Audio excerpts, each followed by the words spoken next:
From LinkedIn News, I'm Leah Smart, host of Everyday Better, an award-winning podcast dedicated to personal development. Join me every week for captivating stories and research to find more fulfillment in your work and personal life. Listen to Everyday Better on the LinkedIn Podcast Network, Apple Podcasts, or wherever you get your podcasts. Break language barriers instantly by translating up to 44 languages in real time with the HP AI PC, powered by the Intel Core Ultra processor. With the right tools, work doesn't have to feel like work. Learn more at hp.com/AI PC.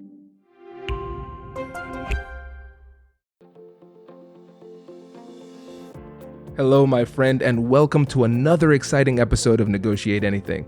Thanks for joining us today. With over 10 million downloads and listeners from more than 180 different countries, it's dedicated listeners just like you who have made Negotiate Anything the #1 negotiation podcast in the world. I'm your host, Kwame Christian. I'm a business lawyer, mediator, author, and the proud CEO of the American Negotiation Institute. Now, before we get into today's insightful conversation, I have a golden opportunity for those of you who recognize the power of negotiation in your professional lives. Have you ever found yourself wishing that you could navigate those high-stakes conversations with more confidence? Or perhaps you're looking to empower your team with the art of persuasion and conflict resolution. At the American Negotiation Institute, we've crafted specialized keynotes and workshops tailored for those very needs. We've transformed the negotiation skills of professionals worldwide, and we're eager to do the same for you. We believe the best things in life are on the other side of difficult conversations, and our goal is to help you improve your lives and the lives of those around you, one difficult conversation at a time. Don't let another challenging conversation leave you second-guessing. Click the link in the description to discover how we can help you find confidence in conflict, negotiate better deals, and have stronger relationships. Because in the world of business, every conversation counts. And now, without further ado, let's jump into the interview. Karen, thanks for joining us today.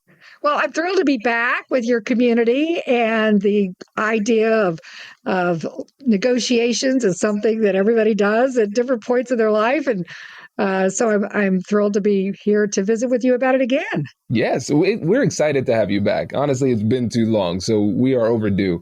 And so for the folks who might not have heard your first episode, can you tell them a little bit about yourself and what you do?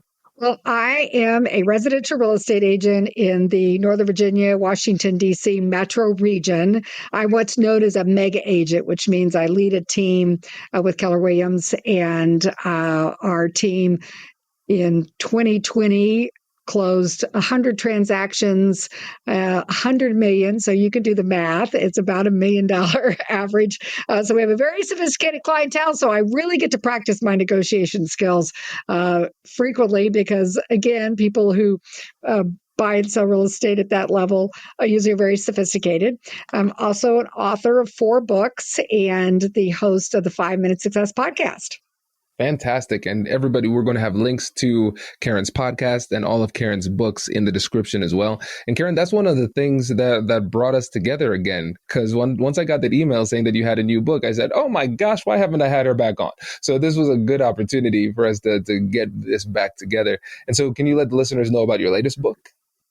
So the latest book is Consult to Sell 66-Day Challenge. And the book's original book, Real Estate Success in 5 Minutes a Day, was written with a voice, usually mostly for the real estate professional. Although people that have an interest in sales and real estate, they certainly can get a lot out of it. But when I was writing the book, I wrote it for the real estate agent. And what I found was the original book is set up as a daily reader. So every day there's a topic. So there's 365 of them. And some people said to me, oh my gosh, that's a big book. And I'm like, but it's only 5 minutes a day. So you should be able to handle it. And people are like, I want to focus. I want to be able to focus. So my first 66-day challenge book was the Commit to Get Leads. So that's the business development, prospecting, lead generation aspect of the business. And then I found people wanted to focus on the Consult to Sell, which is in the sales, vernacular we call conversion. And so that's what it came out this year is the Consult to Sell 66-day challenge. Those people who want to focus on that area of business. And like I said, the idea of negotiations is something that we all do. And I would say most people consider conversion to be, the key component of negotiations. Absolutely. And for those who might not be familiar with the idea of the consultative sales process, what does that mean for the person who might be new to that? Well, if you think of like the idea of conversion, it has actually several different definitions. In the sales, it has, I'm going to convert you over to my side, and then you're going to do this deal because I won you over. And then if you think about the religious conversion, right, again, you're converted over to that way of thinking and living and doing. So if you think about it from the consultative side, it's more of a seek first to understand, the Stephen Covey idea that the sales professional is looking to provide the counsel, the wisdom, the recommendations based on what is in the best interest for the customer client. And when you consult, meeting their needs, then there really isn't any need for a true conversion experience because they're buying or they're taking action or they're doing whatever it is because they recognize that it is meeting their needs or in their best interest or the best outcome for the situation. And so it is many people look at it as more of a win-win type of approach. And the idea in my business, real estate, we talked about, really there isn't any way to make someone buy a house. They have to have the money, get the loan. There's a lot of paperwork. There's a lot to the process. So I always was like, how could you possibly just, have someone think that they had just been made to buy a house? Same with selling. So I was like, what the professional approach is the when you look at it from the consultative angle then or approach, then it takes away that pressure, if you will, and people are moving forward, recognizing that it's in their best interest.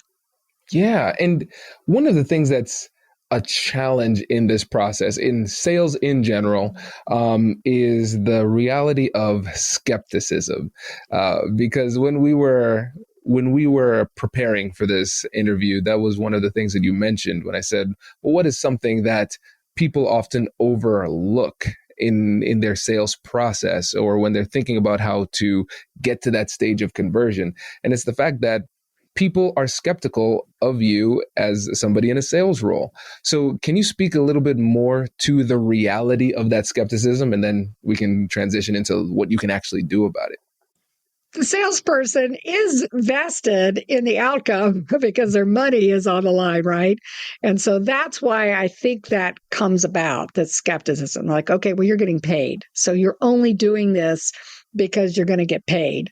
And then I also say on the other side, well, but if you don't do anything, I don't get paid at all. So, I mean, so I am vested, yes, of course, and not vested to the level of the participant, because ultimately, if I don't sell the house, it doesn't change my life, right? So whereas if the seller doesn't sell the house, it is it is going to change your life. And if the buyer doesn't buy the house, that is going to change your life. But it doesn't change my life if you buy or sell a house. So, the chicken and the difference between the chicken and the pig, right? So I'm not as invested in that sense. And it does give me the objective third party in a way, because well, maybe not third party, but an objective party. Whereas you, for example, like in law, the person who represents himself, it's hard to represent yourself because you can't see what it is that oftentimes people need to see. And you frequently don't do it as often. I mean, one thing I'll share to people is even if you've bought and sold houses before, if you haven't done it recently, the market changes, practices change, laws change. And so it's hard to have a skill level that would allow you really to, in many cases, successfully get the best outcome. The skepticism, what I hear, and I've felt this too, okay, when I'm in with a salesperson, is that you're only saying that to me because it makes it easier for you, right? So if you sell the house fast, and that's easier for you. And frequently, it's easier for the client too, because the recommendations that most sales professionals are making, if they're taking the consultative approach, are based out of experience of what creates the best outcome. Really, it's challenging to stay in business long if you're frequently giving counsel and advice to people that is not good for them, right? I mean, how long would you stay in business if you frequently advise people incorrectly? And so when a house sells quickly, this is what people frequently say: well, you undersold my house. You sold my house too fast. I left money on the table. Oh, that's easy for you, because now you don't have to, pay for all this marketing. You don't have to do all this work. And what is frequently the case is that selling it quickly is actually good for the seller. It's good because the longer house is on the market, more perception there is that there's something wrong with the house, or the seller needs to adjust the price, and in order to regenerate interest or do something to the house. So it really is in the seller's best interest. And this has been in the current market environment in most market areas in the United States, the demand has exceeded the supply such that many times there's bidding wars. So I point out to sellers, it really is very rare that a house sells for under market in the age of the internet, where everybody has access to information. Because if the house is truly underpriced, what's going to happen? It's going to create more demand. And so the market is the ultimate market study. So that's one way I help people, counsel them, consult with them through the process and over that seller's remorse that, oh my gosh, I just gave my house away. It happened too fast. And the other thing I share with people is so we did everything right, so be happy. Would you rather I'd done everything wrong and it not worked? I mean, it just help them see different. Okay, so let's say we'd done that. Let's say we hadn't priced it correctly for the market. Let's say we hadn't prepared it correctly for the market and it had stalled and just sat on the market. That is not an outcome you would have wanted. Yes, it benefits me, but I can see how it benefited you as well. And so help them just talk through what may be causing this seller's remorse.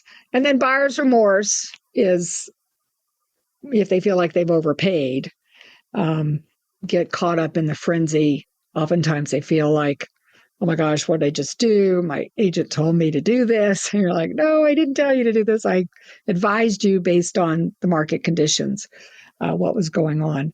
And so those are some ways to help people through the skepticism. Hello, my friends. Before we get back to today's episode, I want to ask you a question. Have you ever wondered how to elevate your team's negotiation game and how you can help the folks on your team have better, difficult conversations? At the American Negotiation Institute, we offer transformative keynotes and workshops tailored to empower professionals with top-tier negotiation and conflict resolution skills. Whether it's a keynote for your next event or hands-on training for your team, we've got you covered. Don't just negotiate. Master the art with the American Negotiation Institute. Click the link in the description to find out more. Elevate, negotiate, and succeed. Introducing the HP AI PC, your powerful AI assistant. Easily search through personal files, gain valuable insights, and make smarter, more informed business decisions. Unlock the future of work today with the HP AI PC, powered by the Intel Core Ultra processor. With the right tools, work doesn't have to feel like work. Learn more at hp.com/AIPC. Yeah, and I think those tips are really great because what you're doing is you're helping them to see things from a different perspective. And a lot of times, especially when you are in a situation where you're a bit emotional, because usually if there's skepticism, that's really an emotional type of thing too. In a lot of cases, they're only seeing things from one perspective. And so with the way that you approach it, what you're doing is you're helping them to see from their perspective as well. And I think one of the things that people have to recognize is that when it comes to selling, there is an unavoidable aspect of benefit to the person, right? And so a lot of times people resist and say, oh, no, this isn't about me. It isn't about me. But it is to a certain extent, right? It's like, yeah, we're doing business together. And so, of course, I'm going to do well. But if I do well, you do well as well. Right. And I think that's the distinction. So it's not really resisting that contention. It's leaning into it and saying, almost like somebody in improv saying, yes, and you as well will do well if we are able to move forward. I love improv, and I've actually taken some improv classes, so I highly recommend it for anybody out there in the consulting professions, because that approach is very beneficial, that help them recognize that you're on the same side of the table.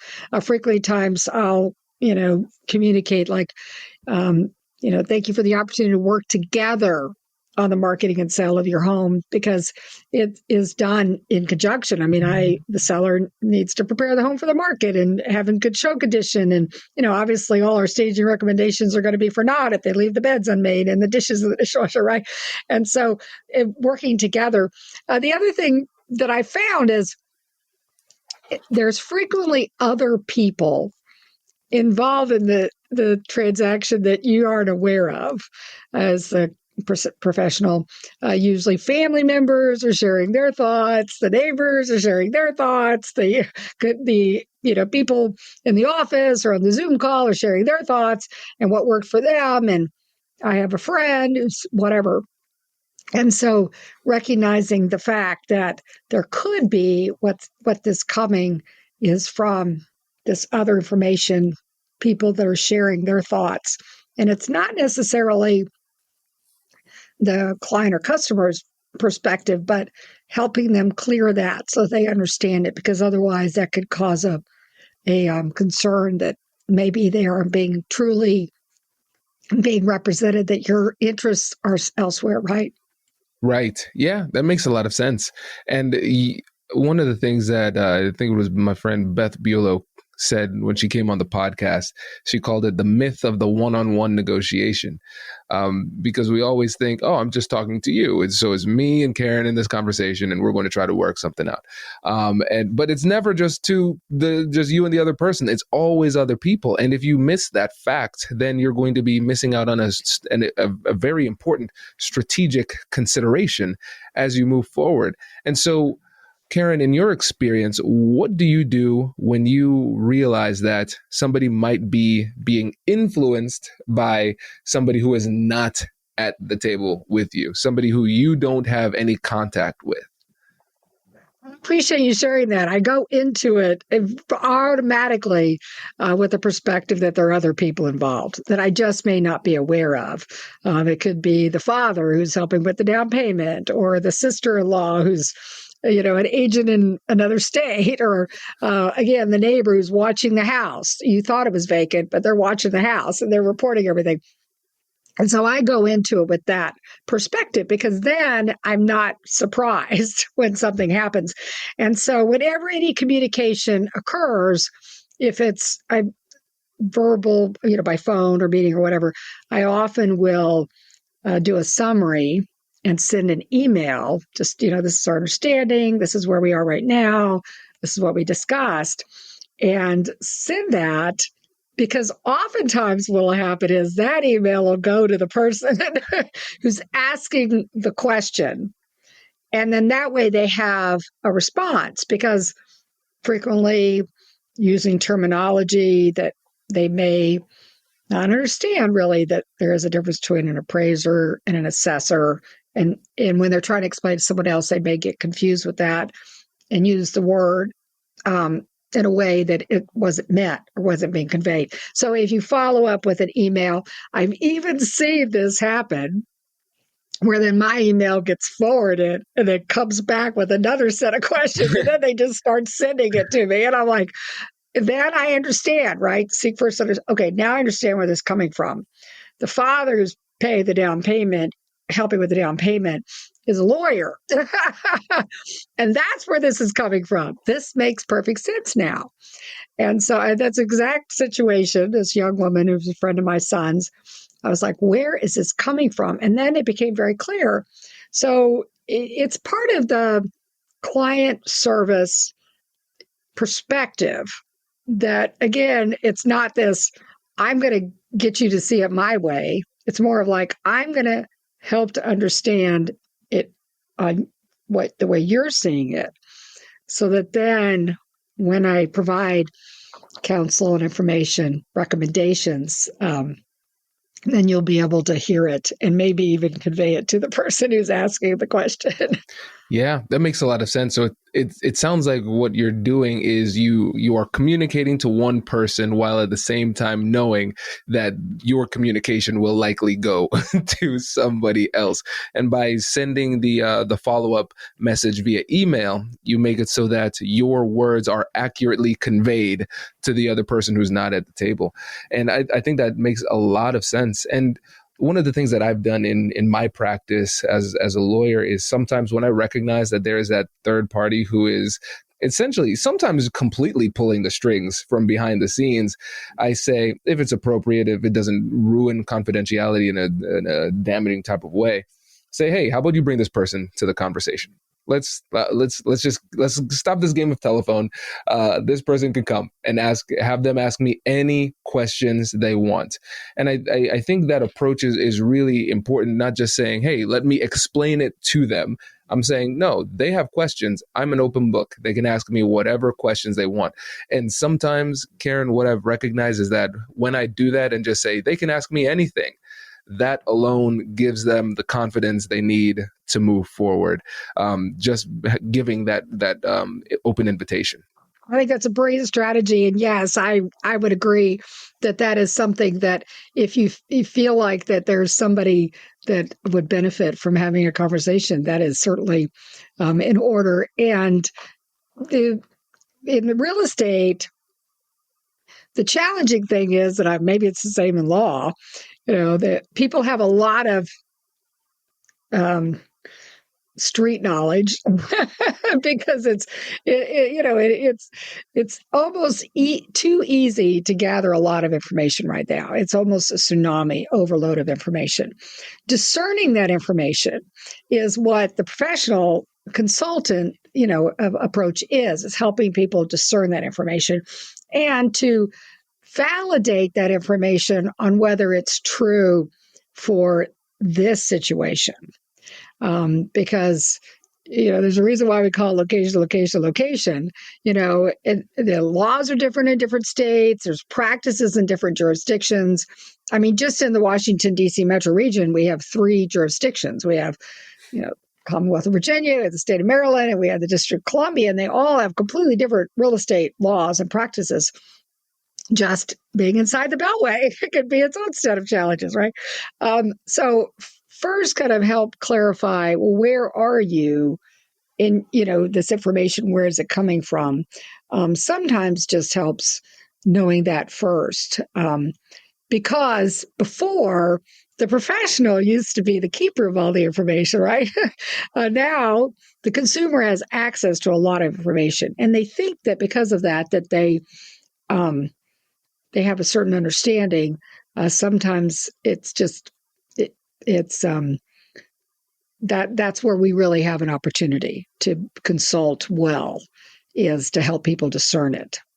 See, I like the way that you said that because you said it very, very respectfully, and you had many opportunities to not say it respectfully. So I respect your precision of language here. Because here's the thing: I see a lot of professionals and people, just people in general, even with their home life too.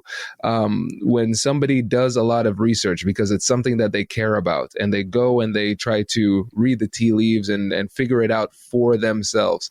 You have a lot of Google experts out there and a lot of friends who are experts, even though they're not in the field at all, who are influential in their lives too. And what the mistake that I see often happen is that people don't treat that research with respect. They're completely dismissive. No, no, no, no, no. That doesn't make any sense here. No, that's wrong because of blah, blah, blah. They don't listen. And the key word that you said was validate.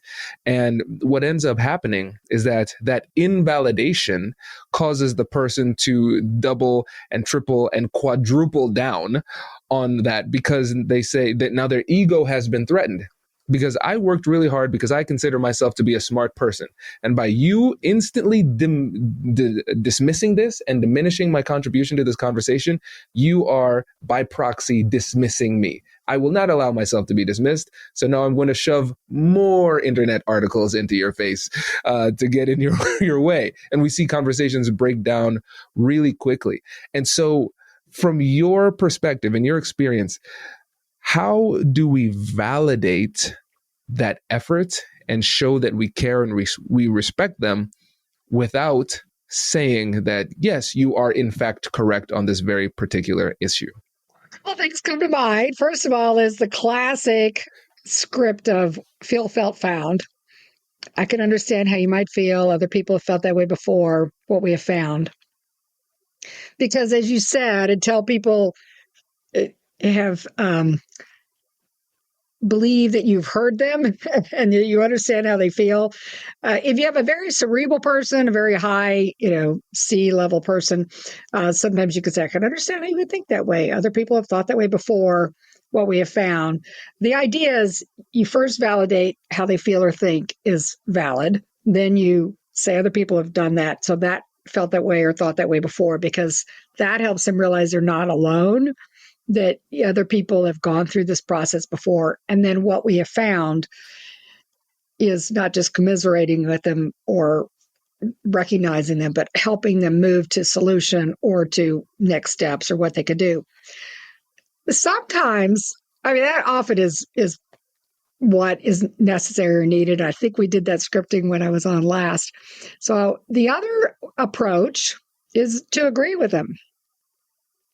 And I had this happen with a client recently, and he was determined that he wanted me to do something. And I explained 2 times that really wasn't possible in this market.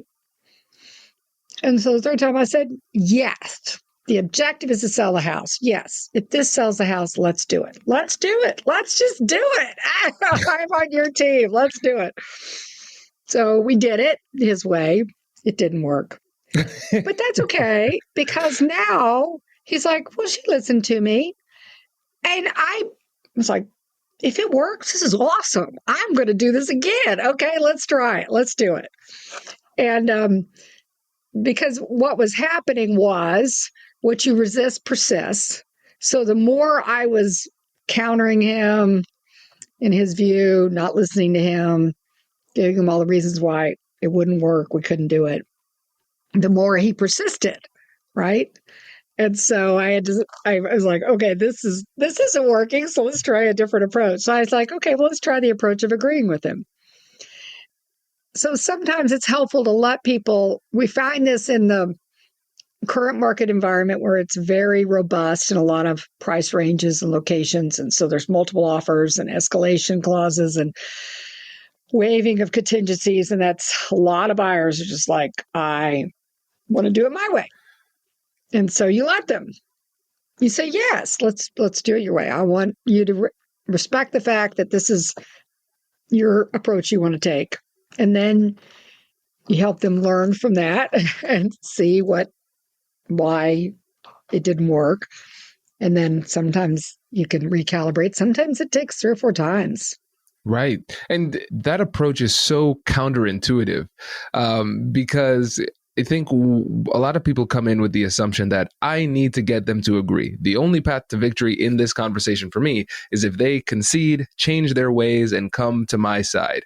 And what you're saying is that we're recognizing that we might not agree, and that's okay. And in your role, you work for them. And for me as a lawyer, I work for the clients. I legally am unable to do something that the client doesn't want me to do. Unless, of course, it's like, no, I mean, we have to go deep into the professional rules of conduct to find a situation like that. They need to be like murdering somebody for me to be to have the legal right to say, hey, don't do that. I'm telling on you, right? It is pretty extreme. And so what you're saying is, I'm going to try to counsel them to come to the right, to what my professional expertise says is the path to victory. And if they disagree, okay, then we can do it your way. If it works, great. If it doesn't, I still have an opportunity to do it my way, just extend it a little bit into the future. And one of the things that I've done in the past was, and this sometimes in law, but more often in more like lower stakes situations, interpersonal situations, still in the business world, is if then propositions. So, okay, it seems like you really want to do it this way, and that's okay. You have the freedom of choice to do it that way. I just want to be on record saying these are my concerns, and here's all I ask. If we do it this way and it doesn't work, then the next time we try it, we do it my way. And people usually can get down with that, because I like to pre-negotiate it. So if things crash and burn down the road, we already know what the plan of attack is. It's a brilliant strategy. And the thing is that self-discovery is always going to be more impactful. I mean, it's the times that people listen to me the first time is really amazing, but it's usually only in situations where their past clients, really close friends, people that have seen me do this over and over again to the point where they go, I wouldn't be saying that. They don't have that skepticism. But many people have to try it their way. And in those situations, it is helpful, I think, what you shared, to do that if then, to say, okay, if we do it this way and it doesn't work, then the next time let's revisit what my recommendations are. And usually by the third or fourth time, they start to listen. It's just the thing I tell people back to, like, oh, I see now. You said it the first time because it would have been easier for me. Right? Again, back to our skepticism. The skeptic is like, no, you're just saying that because it's going to be easy for you. And I'm like, yeah, it's going to be easier for you too. And, when you're in a market that's in these conditions where if you're representing a buyer and you don't get the first one, and then you go to the second one, and all the people who lost out on the first one are now competing for the second one, right? Then it's you're actually going to be in hotter competition. And same with each one after that, because the comps are going to be based on this new pricing, right?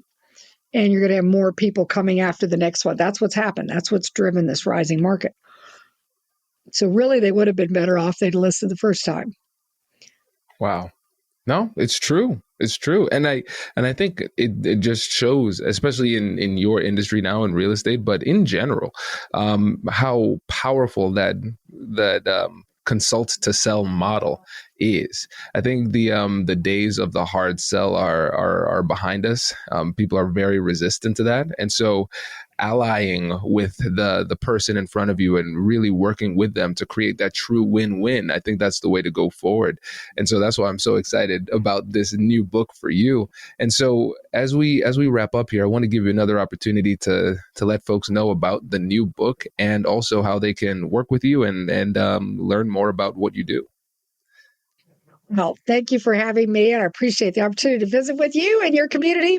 And the books are available on Amazon or wherever books are sold. So there's 4 of them. The Real Estate Success in 5 minutes, 5 minutes a day, and then Commit to Get Leads, 66-Day Challenge, Consult to Sell, 66-day challenge, and then the Flip Time Love Life, which is a story format. And those are also, more information is available on the website, which is the number 5, Minute Success, 5. And you can find more about me there, as well as if you're interested in visiting with me about working together on a coaching. I offer a 30-minute free consultation, and you can go on the website and reach out to me that way. And also, there's always social media, 5 Minute Success and Karen Briscoe. On the real estate front, if you're in the Northern Virginia market area, happy to help you with your buying and selling real estate needs. Perfect. Karen, thank you again, my friend. Really appreciate it. Congratulations, you've just joined an elite club. By listening to a full episode, you're now officially on the Negotiate Anything team. So welcome aboard. What most team members do is they subscribe to the podcast because that allows them to automatically get the latest episodes of the show. The best things in life lie on the other side of difficult conversations. Keep learning, keep practicing, and keep getting better. Your relationships will improve, your career will soar, and you'll have the confidence you need to get the most out of these crucial conversations. Again, thank you for joining the team. We're excited to have you, and I will see you in the next episode. I'll catch you later.